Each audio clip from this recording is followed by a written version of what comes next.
All right, should kids be allowed to have their phones at school? You've seen our KDKA news team covers these stories before, and for many parents and kids, even the school leaders, you'd be surprised. That's not a simple answer. It really is not. Pittsburgh Public Schools has a ban in place, while others like Belle, Vernon, and Jeannette City School District have their own restrictions. But the question at the heart of the discussion, do the pros outweigh the cons? Journalist Meg St-Esprit wrote about this and how parents can adapt to the realities of phone bans. And again, this is something that we are seeing take place even statewide. Some states are deciding just to ban them altogether in schools and kind of do the work for the districts. Absolutely. I mean, Governor Shapiro right now has a bill. It's not through, the state legislature yet, but proposing the same thing. Right. Of course, local districts will have to enact it, as you mentioned. Right. But that's pretty popular right now in many states. And you know what? I think a lot of the tug of war going on here is you got the parents in the school system saying, too much screen time. Yeah. They're in my classroom looking at their phones. This is ridiculous. Yeah. But then justifiably, you do every now and then get the parent or even, the public official who says, but what if there's an emergency? But what if we have to contact them? We even talked about I forgot my lunch, Mom. Exactly. So what's the balance there? Yeah, and I talked to a lot of parents. I talked to a great expert, Michelle Icard. She has several wonderful books on middle school, high school independence. Most parents like it more because of convenience, the sports practices, the lunch, etc. They do bring up horrific things like school violence and things, but there's a lot of data that shows that cell phones don't actually help in those situations. Right. They can be more of a distraction. Yeah. Right. They're not calling 911 in those instances. Right. They might be sending text to somebody else. To their parent. And I get it, but that's not helping the situation go better. Right. Right.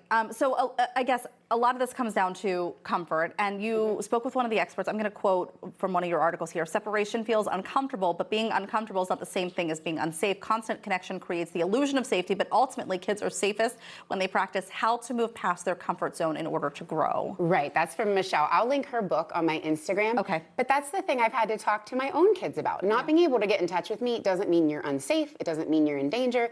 We've just kind of created this world where you can talk to me all the time. And now we need to reevaluate if that's actually the best way for you to develop independence. Right, exactly. And I've actually seen studies that have said that because kids are so relying on their phones so much, whether it's for studying or making contacts, that they're not using parts of their brain that should develop otherwise because they're not processing, they're not making those hard decisions on their own.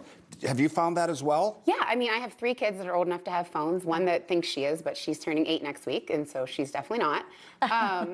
I do. I see situations where I think that they have the resiliency to work it out, but we have not given them the space to do so because they can just ask us all the time. And I don't think we're alone in that. Meg, let's run through some of your tips because as you've explored this, you've kind of developed a couple of tips to help parents and kids kind of adjust to this. Yeah. And one of the questions we have, why do we want to be connected during the school day? Yeah. And, I mean, this is kind of like asking that question. Just ask why them, is it? What are they scared of? Yeah. What do they think might come up? And then what kind of communication actually helps kids feel safe? Like talk to them about what that means. Definitely. And I think some of the things that many kids feel that they need to talk to their parents about, they need to learn that they could tell a teacher or a school nurse and learn to rely on other adults. Within this conversation, is a smartwatch different from a smartphone?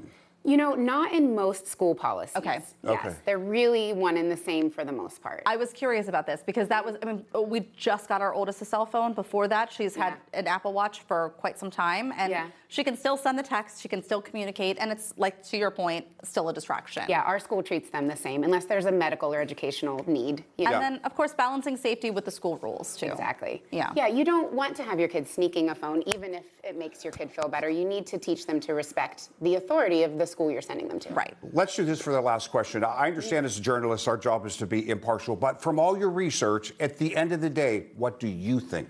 At the end of the day, I really think that it's great that our school district restricts phone use in the classroom. Yeah. I think it makes my kids more present. I think it makes them learn better. And I think in the long run, it's going to make them more resilient adults. I love that. Makes sense, right? Meg, great stuff. Yep, if you want to check out her article, we have a link to Meg's full article at kdka.com/talkpittsburgh. All right, still to come on the show, I am heading over to the newsroom to share the stories you won't want to miss tonight on the KDKA Evening News.